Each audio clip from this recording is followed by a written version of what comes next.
President Trump faces his hardest truth: he was wrong. On the 60th day of his presidency came the hardest truth for Donald Trump. He was wrong. James B. Comey, the FBI director whom Trump celebrated on the campaign trail as a gutsy and honorable crooked Hillary truth-teller, testified under oath Monday what many Americans had already assumed: Trump had falsely accused his predecessor of wiretapping his headquarters during last year's campaign. Trump did not merely allege that former President Barack Obama ordered surveillance on Trump Tower, of course. He asserted it as fact, and then reasserted it, and then insisted that forthcoming evidence would prove him right. But in Monday's remarkable, marathon hearing of the House Permanent Select Committee on Intelligence, Comey said there was no such evidence. Trump's claim, first made in a series of tweets on March 4 at a moment when associates said he was feeling under siege and stewing over the struggles of his young presidency, remains unfounded. Comey did not stop there. He confirmed publicly that the FBI was investigating possible collusion between Trump campaign officials and associates with Russia, part of an extraordinary effort by an adversary to influence the outcome of the 2016 U.S. election in Trump's favor. Questions about Russia have hung over Trump for months, but the president always has dismissed them as fake news. That became much harder Monday after the FBI director proclaimed the Russia probe to be anything but fake. "There's a smell of treason in the air," presidential historian Douglas Brinkley said.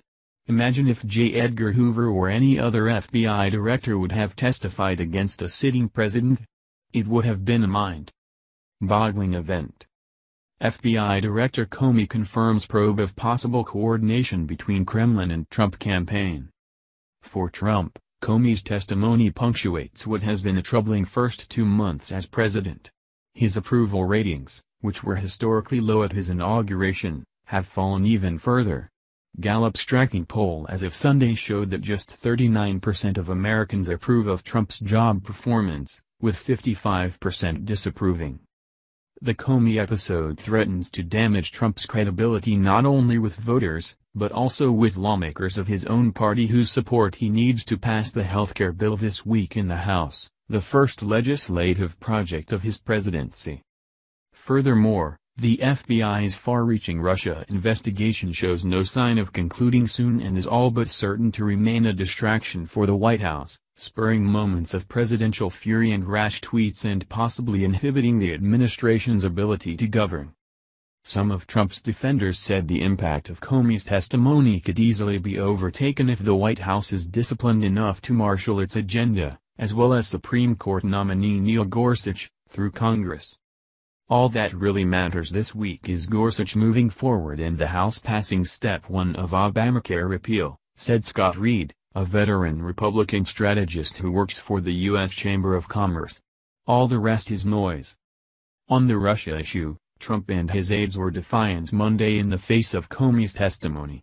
Before Comey was sworn in at the hearing, Trump tried to set the tone with a series of early morning tweets decrying the accusations of collusion with Russia as fake news being pushed by defeated Democrats and arguing that the real scandal is the leaking of sensitive information from within the intelligence community.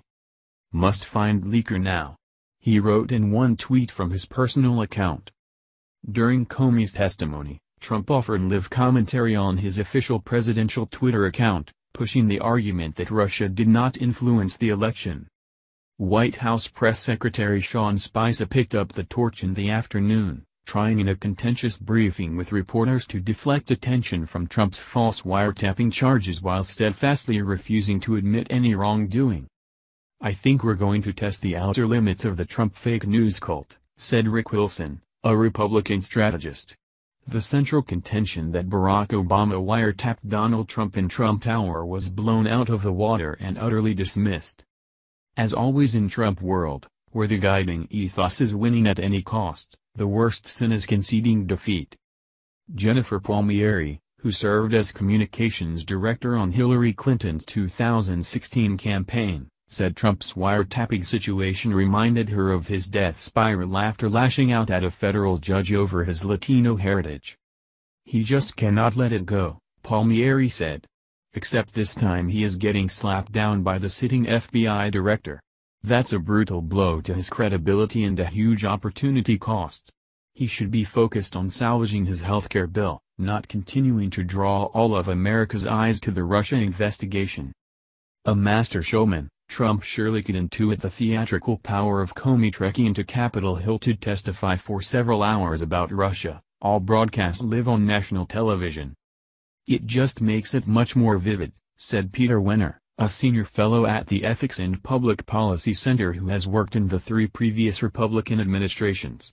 "It's one thing to read statements from a transcript or a newspaper, and that's not unimportant, but when you see it on video, it carries a punch." The fix: Sean Spicer's laughable effort to distance President Trump from Paul Manafort. Spicer's defense strategy was in part to distance Trump from the figures under investigation by the FBI for their ties to Russia. In Spicer's telling, Paul Manafort was a virtual nobody, someone who played a very limited role for a very limited amount of time. Manafort was actually Trump's campaign chairman and de facto manager for 5 months last year, from the end of the primaries through the summer convention and the start of the general election season. Watching Sean Spicer twist himself into a pretzel yet again to try to pretend that Paul Manafort isn't an influential figure is ludicrous, Wenner said. "It's like saying Aaron Rodgers isn't a central figure for the Green Bay Packers." Brinkley, who has published biographies of such presidents as Gerald Ford, Franklin Roosevelt, and Theodore Roosevelt, said of Trump's start, "This is the most failed first 100 days of any president." To be as low as he is in the polls, in the 30s, while the FBI director is on television saying they launched an investigation into your ties with Russia, "I don't know how it can get much worse," Brinkley said. But Trump's supporters have proved largely impervious to the political winds, at least so far.